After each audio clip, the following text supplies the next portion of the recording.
Sistem koloid. Suspensi merupakan sistem dispersi di mana partikel yang ukurannya relatif besar tersebar merata di dalam medium perdispersinya. Larutan merupakan sistem dispersi yang ukuran partikel-partikelnya sangat kecil sehingga tidak dapat dibedakan antara partikel terdispersi dengan partikel terdispersi. Koloid merupakan sistem dispersi dengan ukuran partikel yang lebih besar dari larutan, tetapi lebih kecil dari suspensi. Nah, kita di sini sudah sama-sama mengetahui jenis-jenis dari campuran. Jenis-jenis dari campuran yaitu homogen dan heterogen. Nah, koloid yaitu campuran yang berada di antara homogen dan heterogen. Nah, di sini kami akan mempraktekkan sistem dispersi mengenai larutan, koloid, serta suspensi. Nah, untuk lebih lanjut, mari kita simak praktek berikut. Yang pertama yang kita praktekkan yaitu larutan atau campuran homogen, yaitu dengan menggunakan bahan air serta gula. Nah, ketika gula dicampurkan oleh air, nah, lalu kita aduk.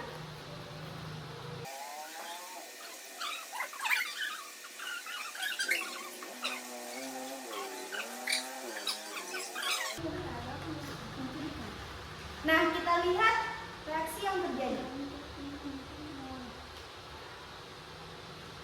Nah, hasilnya yaitu gula akan larut di dalam air. Nah, warna dari air tersebut itu bening. Dan kita tidak bisa membedakan mana pelarut dan zat pelarutnya. Maka ini disebut dengan sistem satu fasa. Selanjutnya yaitu praktek kedua, yaitu suspensi atau campuran heterogen. Bahannya yaitu kopi dengan air. Ketika kita mencampurkan kopi dengan air, maka kita lihat reaksi apa yang terjadi.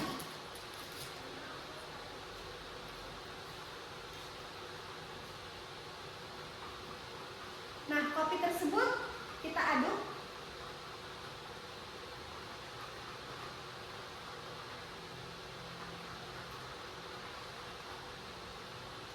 Nah, ketika kita mencampurkan kopi dengan air, tetapi yang hasilnya yaitu kopi itu tidak akan larut. Nah, ketika kita pegang, dia pelarut dan zat pelarutnya masih bisa dibedakan. Nah, itu termasuk dengan sistem dua fasa. Nah, selanjutnya yaitu pada koloid. Bahan yang kita ambil yaitu susu dengan air.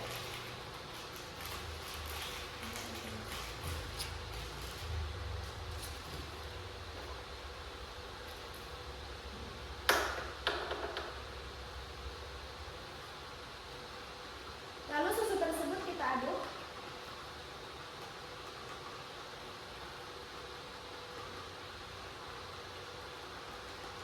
Nah, reaksi yang terjadi adalah susu akan larut di dalam air.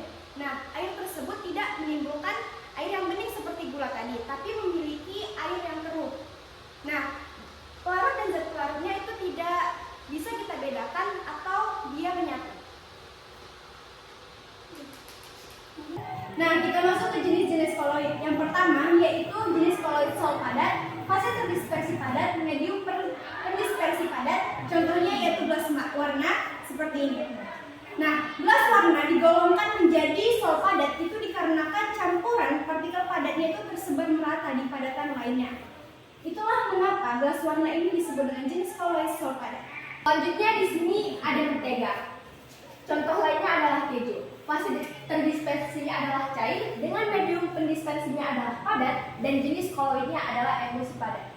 Kenapa keju ini ataupun mentega itu dikatakan sebagai emulsi padat? Karena cairan ataupun bahan-bahan yang berasal dari keju dan mentega ini adalah bahan-bahan yang biasanya tidak dapat digabungkan ataupun dicampurkan, yaitu minyak dan air. Nah, ketika minyak dan air itu mengalami fase ataupun beberapa tahap menjadi benda padat seperti ini, maka bahan tersebut akan menjadi benda yang seperti yang kita kenal, yaitu keju ataupun mentega. Selanjutnya adalah kerupuk. Dengan fase terdispersinya adalah gas, medium pendispersinya adalah padat, dan jenis koloidnya adalah bipadat. Kerupuk ini dikatakan bipadat karena pada kerupuk terdapat rongga-rongga udara di dalam zat-zat padatnya. Selanjutnya jenis koloid, sol, fase terdispersi, padat, medium pendispersi, cair, dan contohnya adalah cat. Cat merupakan sistem terdispersi sol cair. Nah, selanjutnya jenis koloid emulsi, fase terdispersinya cair, medium pendispersinya adalah cair. Nah, susu termaksud jenis koloid emulsi karena susu mengalami pendispersian yang dilakukan oleh lemak susu dan pendispersinya adalah air. Maka emulsi dari susu adalah susu dan air itu sendiri. Nah, selanjutnya jenis koloid buih, fase terdispersinya gas, medium pendispersinya cair, dan contohnya adalah es krim. Es krim merupakan jenis koloid buih karena es krim mengalami pendispersian pada gas. Oke, selanjutnya jenis koloid aerosol padat. Aerosol padat adalah fase sistem koloid yang fasenya terdiri dari dispersi padat. Contoh yang saya ambil adalah asap. Asap terjadi karena fase terdispersi padat dan medium pendispersi gas.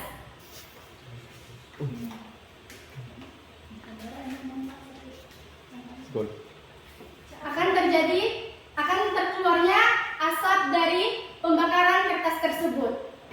Oke, selanjutnya jenis koloidnya adalah aerosol cair. Aerosol cair adalah sistem koloid yang terjadi karena fase terdispersi cair. Contoh yang saya ambil adalah embun. Embun terjadi karena fase terdispersi cair dengan medium pendispersi gas. Oke, di sini ada es yang saya lelehkan, yang mana akan terjadi sebuah embun. Sekarang kita masuk ke sifat-sifat koloid. Yang pertama yaitu efek Tyndall. Efek Tyndall adalah peristiwa penghamburan cahaya oleh partikel koloid. Nah, efek Tyndall ini adalah salah satu cara yang sederhana untuk menentukan suatu dispersi itu merupakan koloid atau tidak. Nah, gambar di sini adalah yang di atas adalah larutan dan yang di bawah adalah koloid. Nah, gambar yang di atas, jika larutan disinari oleh cahaya, maka cahaya itu akan diteruskan. Tapi ketika koloid disinari oleh cahaya, maka cahaya itu akan dihamburkan. Nah, kita lihat animasi berikut. Ada Bu. Ansa ya.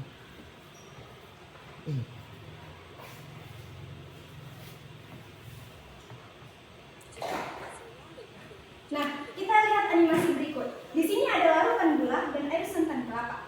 Jika larutan gula disinari oleh cahaya, maka tidak ada penghamburan cahaya. Tapi jika air santan kelapa disinari oleh cahaya, maka yang terjadi adalah larutan tersebut dapat menghamburkan cahaya. Nah, contoh efek Tyndall dalam kehidupan sehari-hari yaitu yang pertama, berkah sinar matahari melalui celah pohon-pohon pada pagi yang berkabut. Dan contoh yang kedua yaitu sorot lampu mobil pada malam yang berkabut. Nah, sorot lampu ini menimbulkan cahaya yang lebih terang. Karena apa? Karena partikel-partikel air pada kabut itu disinari oleh cahaya mobil yang terang. Nah, selanjutnya gerak Brown. Gerak Brown adalah gerak acak zigzag partikel koloid yang disebabkan oleh tumbukan tidak seimbang antara partikel terdispersi dengan pendispersi. Contohnya di kehidupan sehari-hari, serbuk tepung dalam air dan gerakan partikel debu. Selanjutnya ada absorpsi. Absorpsi adalah sifat partikel koloid yang dapat menyerap ion atau molekul netral pada permukaannya. Pemanfaatnya sifat absorpsi ada 4. Pertama, pewarnaan serat kain. Yang kedua, penyembuhan sakit perut dengan norit. Yang ketiga, menghilangkan bau badan menggunakan deodoran. Yang keempat, penjernihan air dengan tawas. Yang keempat, ada koagulasi. Koagulasi adalah penggumpalan partikel-partikel koloid karena adanya pemanasan, penambahan koloid yang muatannya berlawanan. Contoh di kehidupan sehari-hari ada pemanasan putih telur. Yang kedua ada pengendapan lumpur dengan tawas, dan yang ketiga ada pembentukan delta di muara sungai. Nah, kita ambil pemanasan putih telur. Ketika telur dipanaskan di suhu 60 derajat Celcius atau 140 derajat Fahrenheit, kemudian putih telur tersebut mengikat partikel ataupun molekul-molekul airnya dan membentuk jaringan 3 dimensi. Nah, ketika putih telur dan puding telur telah membentuk jaringan 3 dimensi, maka mereka akan mengikat molekul air di dalamnya serta komponen-komponen lain, sehingga kita dapat membedakan mana kuning telur dan mana putih telur saat telur telah direbus. Nah, selanjutnya kestabilan koloid. Yang pertama adalah dialisis. Dialisis adalah pewarnaan partikel-partikel seperti ion dan molekul pemotor yang dapat mengganggu kestabilan koloid. Contoh di kehidupan sehari-hari seperti proses cuci darah dan proses kerja ginjal dalam membersihkan darah. Yang B, koloid perlindungan adalah koloid yang dapat melindungi koloid lainnya dari proses koagulasi. Contohnya di kehidupan sehari-hari, 1. Penambahan kasein pada susu melindungi lemak dalam medium cair. 2. Penambahan gelatin pada es krim mencegah terbentuknya kristal es. Yang ketiga, penambahan lecitin pada margarin menstabilkan butiran-butiran halus air pada margarin. Yang keenam, ada koloid liofil dan juga liofil. Yang pertama kita akan bahas koloid liofil atau hidrofil. Koloid liofil adalah fase terdispersi, suka menarik medium perdispersi karena gaya tarik antar partikel terdispersi dengan medium perdispersi kuatnya. Contohnya dari koloid liofil ini adalah agar-agar. Ketika agar-agar dipanaskan menggunakan air, maka agar-agar akan menyatu dengan koloid, akan menyatu dengan molekul air tersebut. Nah, ketika agar-agar didiamkan, maka dia akan menjadi zat padat yang memiliki sifat kimiawinya yaitu sangat mudah ataupun sangat mudah berinteraksi dengan air. Maka dari itu, agar-agar memiliki sifat koloid liofil. Selanjutnya ada koloid liofob atau hidrofob. Koloid liofob adalah fase terdispersi, tidak suka menarik medium pendispersinya. Contohnya di sini adalah mayones. Bahan utama dari mayones ini adalah minyak. Minyak jika digabungkan dengan air adalah dua gabungan zat yang tidak dapat digabungkan. Maka dari itu digunakan kuning telur untuk menyatukan antara minyak dan juga air tersebut karena kuning telur mengandung lecitin. Selanjutnya perbedaan antara koloid liofil dan koloid liofob. Koloid liofil yang pertama stabil dan koloid liofil kurang stabil. Yang kedua, koloid liofil kekentalan tinggi, koloid liofob kekentalan rendah. Yang ketiga, koloid liofil terdiri atas zat organik, koloid liofob terdiri atas zat anorganik. Yang keempat, koloid liofil efek tinggal kurang jelas, koloid liofob efek tinggal sangat jelas. Yang kelima, koloid liofil kurang menunjukkan gerak brown, koloid liofob gerak brown sangat jelas. Yang keenam, koloid liofil dapat mengabsorpsi mediumnya, koloid liofob tidak dapat mengabsorpsi mediumnya. Yang ketujuh, koloid liofil contohnya sabun, deterjen, agar-agar, dan kanji. Contoh koloid liofob contohnya sol logam, sol belerang, mayonnaise. Nah, kita masuk ke cara pembuatan koloid. Sistem koloid dapat dibuat secara langsung dengan mendispersikan suatu zat ke dalam medium pendispersi. Selain itu, dapat dilakukan dengan mengubah suspensi menjadi koloid atau dengan mengubah larutan menjadi koloid. Jika kita dari pengubahan ukuran partikel zat terdispersi, cara pembuatan koloid dapat dibedakan menjadi dua, yakni cara pembuatan koloid secara dispersi dan cara pembuatan koloid secara kondensasi. Pembuatan koloid secara dispersi adalah memperkecil partikel. Cara ini melibatkan mengubah ukuran partikel besar, misalnya suspensi atau parutan, menjadi ukuran partikel koloid. Sementara itu, pembuatan koloid secara kondensasi adalah membesar ukuran partikel. Pada umumnya, dari larutan diubah menjadi koloid.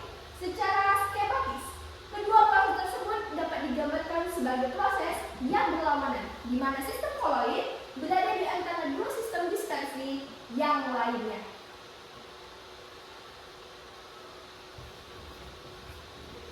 Nah, kita masuk ke yang pertama, pembuatan koloid secara dispersi. Yang pertama ada dispersi langsung atau mekanik. Cara ini dilakukan dengan memperkecil zat terdispersi sebelum didispersikan ke dalam medium pendispersi. Ukuran partikel dapat diperkecil dengan menggiling atau menggerus partikel sampai ukuran tertentu.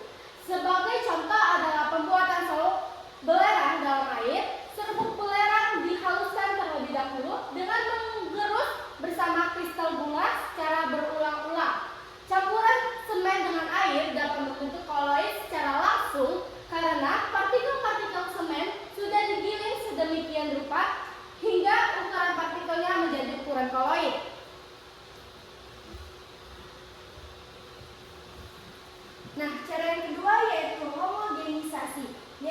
pembuatan susu kental. Nah, pada pembuatan susu kental manis yang bebas PC ini dilakukan dengan mencampurkan serbuk susu skim ke dalam air di dalam mesin homogenisasi sehingga partikel-partikel susu berubah menjadi seukuran partikel koloid. Emulsi obat pada pabrik obat dilakukan dengan proses homogenisasi menggunakan mesin homogenisasi. Nah, yang ketiga yaitu peptisasi. Proses peptisasi dilakukan dengan cara mencegah partikel-partikel besar, misalnya suspensi, gumpalan, atau endapan dengan menambahkan zat pemecah tertentu. Sebagai contoh yaitu endapan AlOH akan berubah menjadi koloid dengan menambahkan AlCl ke dalamnya. Endapan AgCl akan berubah menjadi koloid dengan menambahkan larutan NH secukupnya. Contoh lainnya yaitu karet bisa dipeptisasi oleh bensin, agar-agar oleh air, nitroselulosa oleh aseton, endapan NiS dapat dipeptisasi oleh H2S. Nah, selanjutnya ada busur Bredig. Busur Bredig adalah suatu alat yang khusus digunakan untuk membentuk koloid logam. Proses ini dilakukan dengan cara meletakkan logam yang akan dikoloidkan pada kedua ujung elektrod dan kemudian diberi arus listrik yang cukup kuat sehingga terjadi loncatan bunga api listrik. Suhu tinggi akibat adanya loncatan bunga api listrik mengakibatkan logam akan menguap dan selanjutnya terdispersi ke dalam air membentuk suatu koloid logam. Selanjutnya yang kedua yaitu pembuatan koloid secara kondensasi. Pembuatan koloid secara kondensasi dilakukan dengan mengubah suatu larutan menjadi koloid. Proses ini umumnya melibatkan reaksi-reaksi kimia yang menghasilkan zat yang menjadi partikel-partikel terdispersi. Nah, pembuatan koloid secara kondensasi ini meliputi A. Reaksi hidrolisis. Reaksi ini umumnya digunakan untuk membuat koloid-koloid yang berasal dari sulfur garam yang dihidrolisis atau direaksi dengan air. Contohnya saja pembuatan sol FeOH 3 kali dengan cara memanaskan larutan FeCl 3 kali. FeCl dalam wujud larutan bereaksi dengan 3H2O dalam keadaan liquid dan menghasilkan FeOH 3 kali dalam wujud padat dan juga 3HCl dalam wujud larutan.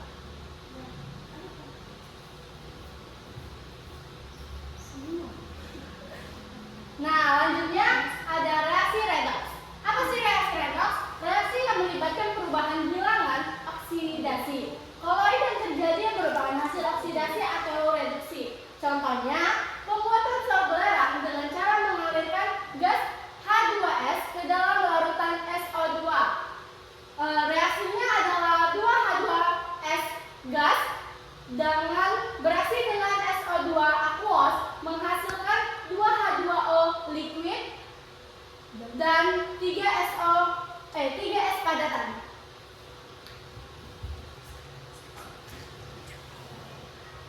Selanjutnya yaitu yang terakhir, pertukaran ion. Reaksi pertukaran ion umumnya dilakukan untuk membuat koloid dari zat-zat yang sukar larut atau endapan yang dihasilkan pada reaksi kimia.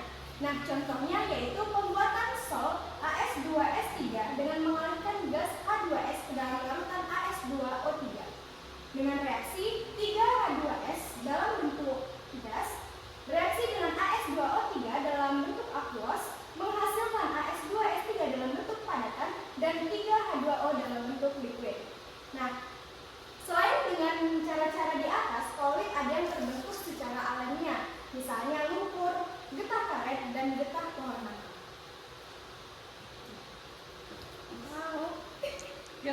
Demikian presentasi kami tentang sistem koloid. Mohon maaf jika ada kesalahan dan kami mengucapkan Assalamualaikum warahmatullahi wabarakatuh.